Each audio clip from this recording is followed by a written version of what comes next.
Halo, kembali lagi bersama Edukreator. Kali ini kita akan membahas mengenai sistem rangka dan otot pada manusia. Sistem rangka dan otot adalah sistem organ pada manusia yang berperan dalam pergerakan tubuh yang terdiri atas alat gerak aktif dan alat gerak pasif. Alat gerak aktif manusia ialah otot-otot yang menempel pada rangka, sedangkan alat gerak pasif pada manusia ialah sekumpulan tulang yang membentuk rangka. Kali ini kita akan membahas mengenai alat gerak pasif terlebih dahulu. Rangka merupakan alat gerak pasif yang tersusun atas tulang yang saling berhubungan, sedangkan tulang merupakan jaringan dengan struktur keras dan kaku yang terdiri atas sel, serat, dan matriks ekstraseluler. Berdasarkan letaknya, rangka terbagi menjadi dua, yaitu eksoskeleton dan endoskeleton. Eksoskeleton adalah rangka yang terletak di bagian luar tubuh makhluk hidup, contohnya pada invertebrata seperti belalang. Sedangkan endoskeleton adalah rangka yang terdapat di dalam tubuh makhluk hidup, contohnya terdapat pada seluruh vertebrata seperti manusia. Tulang-tulang yang menyusun rangka tubuh manusia mempunyai bentuk beraneka ragam sesuai dengan fungsi dan kedudukannya dalam tubuh. Secara umum, fungsi rangka adalah sebagai alat gerak pasif, memberikan bentuk tubuh, menahan dan menegakkan tubuh, sebagai tempat melekatnya otot, melindungi organ vital seperti otak, jantung, dan paru-paru, tempat pembentukan sel darah pada sumsum tulang, dan sebagai tempat penyimpanan kalsium dan fosfor.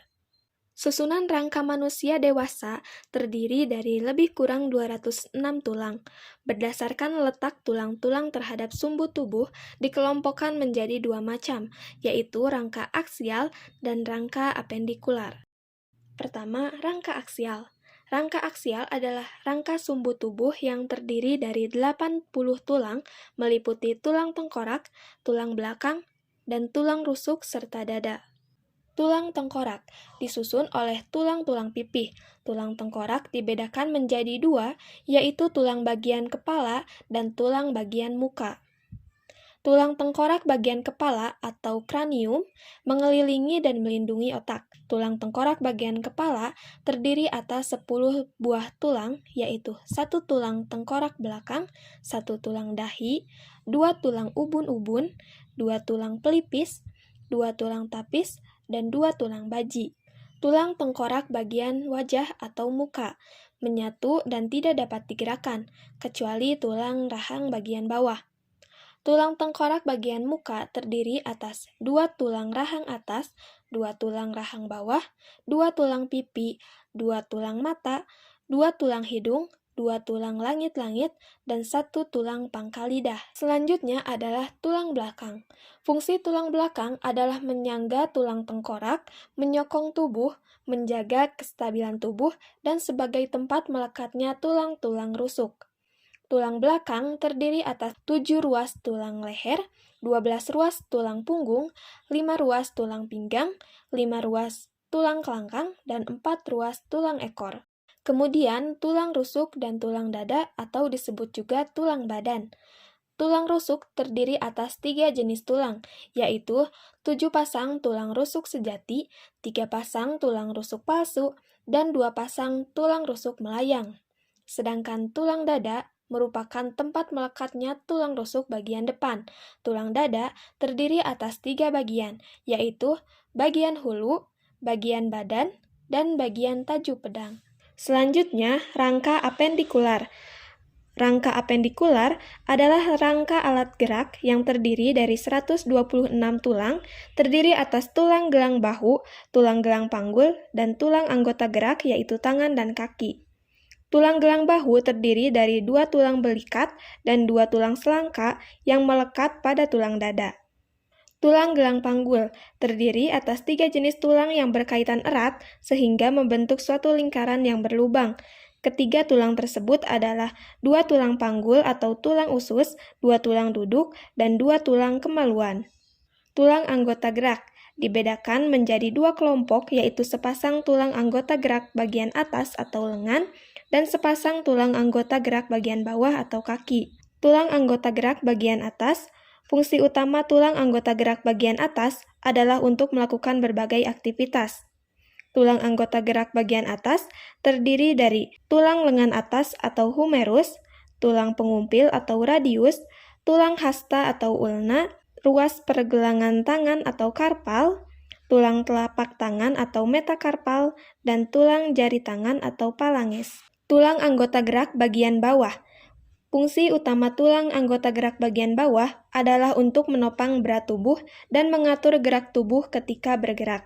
Tulang anggota gerak bagian bawah terdiri atas tulang paha atau femur, tulang tempurung lutut atau patella, tulang kering atau tibia, tulang betis atau fibula, tulang pergelangan kaki atau tarsal, tulang telapak kaki metatarsal, dan tulang jari kaki atau palanges.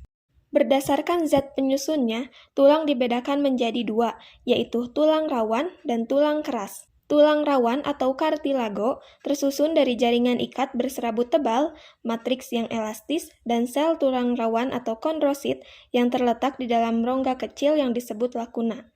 Ruang antar sel tulang rawan berisi banyak zat perekat dan mengandung sedikit zat kapur, sehingga tulang rawan bersifat kuat dan lentur.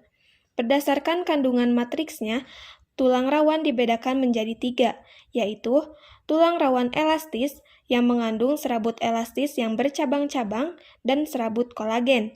Tulang rawan elastis bersifat lentur.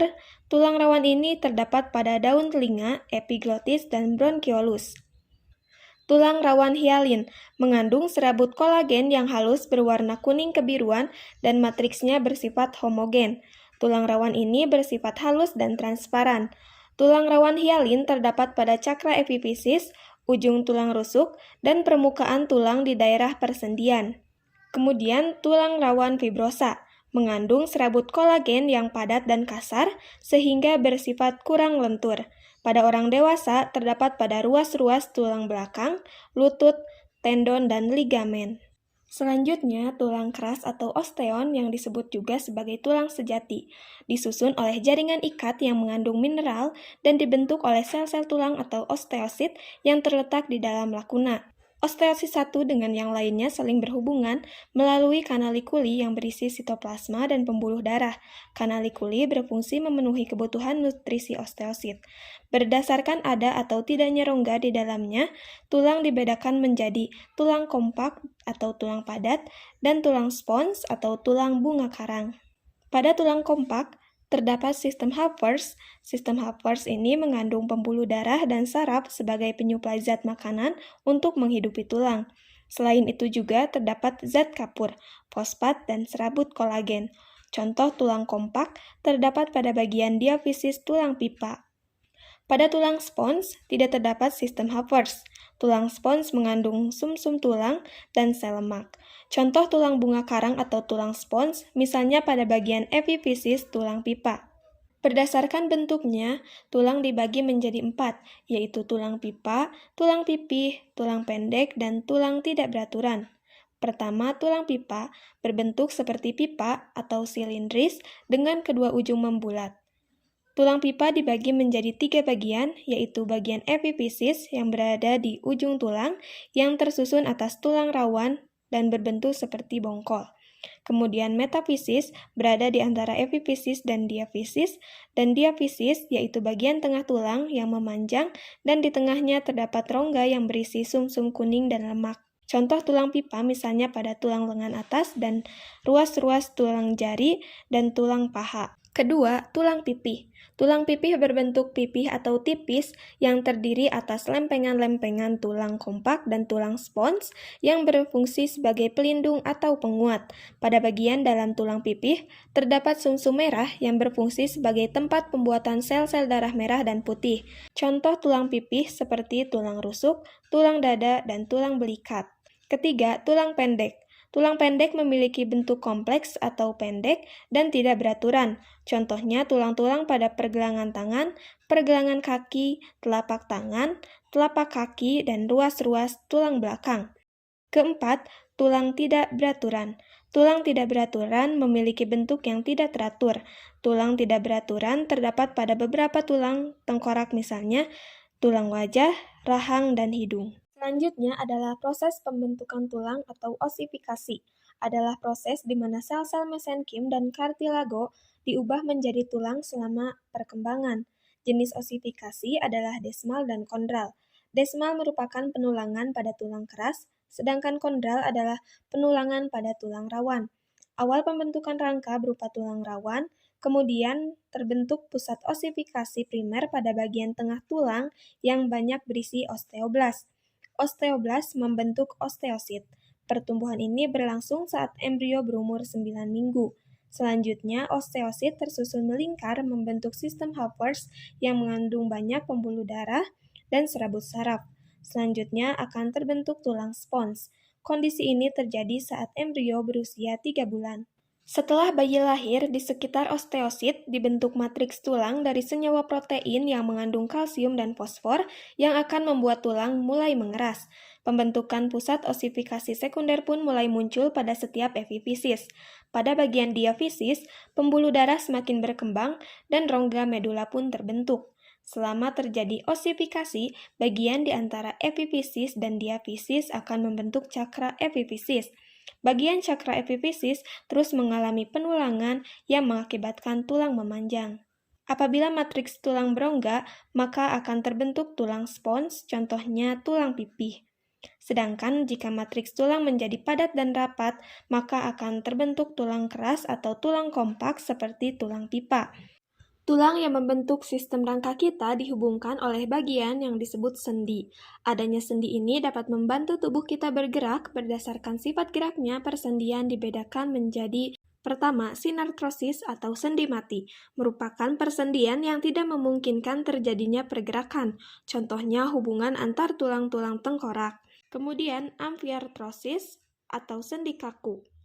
Sendi ini memungkinkan terjadinya sedikit pergerakan karena hubungan antar tulang ini dihubungkan oleh kartilago atau tulang rawan. Kemudian diartrosis atau sendi gerak. Persendian ini memungkinkan terjadinya gerakan tulang secara leluasa. Hubungan antar tulang ini dihubungkan oleh ligamen atau serabut pita elastis sehingga tulang dapat digerakkan dengan lebih mudah. Berdasarkan geraknya, persendian diartrosis dibedakan menjadi pertama, sendi putar, memungkinkan terjadinya gerakan memutar, contohnya persendian antara tulang tengkorak dan tulang atlas. Kedua, sendi peluru, memungkinkan terjadinya gerakan ke segala arah, contohnya persendian antara tulang lengan atas dan gelang bahu. Ketiga, sendi engsel, merupakan sendi yang memungkinkan terjadinya gerakan ke satu arah, contohnya persendian pada siku dan lutut. Keempat, sendi pelana, memungkinkan terjadinya gerakan kedua arah, contohnya persendian antara tulang ibu jari dan tulang telapak tangan. Kelima, sendi geser, memungkinkan terjadinya gerakan bergeser, contohnya persendian antara tulang hasta dan tulang pengumpil. Dan yang keenam, sendi luncur, memungkinkan terjadinya gerakan badan melengkung ke depan dan ke belakang atau memutar tapi terbatas, contohnya persendian antara tulang belikat, pergelangan tangan, dan kaki. Gangguan pada alat gerak pasif kemungkinan bisa terjadi jika kita tidak menjaganya. Pertama, ada gangguan fisik atau mekanis. Kerusakan fisik tulang yang sering terjadi adalah fraktura atau patah tulang dan fisura atau retak tulang. Kemudian, gangguan fisiologis yang dapat disebabkan oleh kelainan fungsi hormon dan kekurangan vitamin D. Contohnya yaitu rakitis yang merupakan penyakit tulang karena kekurangan vitamin D sehingga bagian kaki penderita terlihat melengkung menyerupai huruf X atau O. Kemudian ada osteoporosis yang merupakan penurunan massa tulang sehingga tulang menjadi rapuh dan mudah patah. Dan selanjutnya ada nekrosis yang merupakan kerusakan pada selapu tulang atau periosteum. Jika periosteum rusak, suplai makanan akan terhenti dan sel-sel tulang akan mati. Selanjutnya, gangguan pada kedudukan tulang belakang berupa kifosis adalah keadaan tulang belakang yang bengkok ke arah belakang, lordosis adalah keadaan tulang belakang yang bengkok ke depan, dan skoliosis adalah keadaan tulang belakang yang membengkok ke samping. Kemudian ada gangguan pada persendian. Yang pertama, dislokasi. Terjadi akibat pergeseran tulang penyusun sendi dari posisi awal, sering terjadi pada sendi yang menghubungkan tulang lengan atas dan bahu. Selanjutnya, ankilosis. Gangguan yang terjadi akibat tidak berfungsinya persendian seperti pada ruas-ruas tulang belakang. Selanjutnya, rheumatoid arthritis merupakan peradangan sendi yang terjadi pada tulang rawan, misalnya pada sendi antar ruas tulang-tulang jari. Sekian untuk pembahasan kali ini. Tetap semangat dan sampai jumpa.